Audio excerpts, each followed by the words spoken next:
Hello friends, আপনারা দেখছেন টোটকা নিউজ। আজকের এই ভিডিওর মাধ্যমে আমরা দেখে নেব 34 নং কালিয়াগঞ্জ বিধানসভাতে মোট ভোটার সংখ্যা কত আছে, গ্রামে এবং শহরে কতজন ভোটার বাস করে, এই বিধানসভাতে এসসি এসটি ও মুসলিম ভোটার কতজন আছে।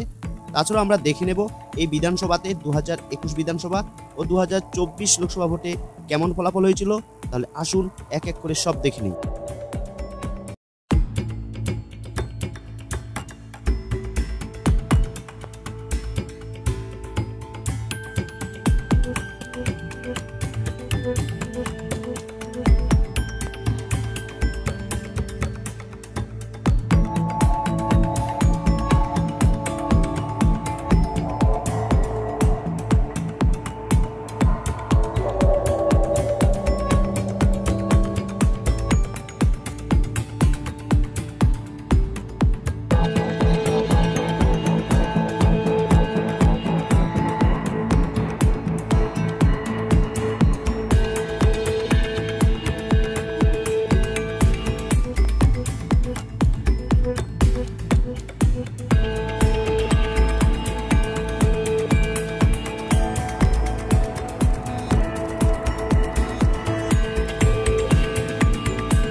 হ্যালো ফ্রেন্ডস, আপনাদের কাছে একটা ছোট্ট রিকোয়েস্ট, আপনারা প্লিজ আমার এই চ্যানেলটিকে সাবস্ক্রাইব করে রাখুন, যাতে আপনি আমার পরবর্তী ভিডিওটি পেতে কোনো রকম অসুবিধা না হয়।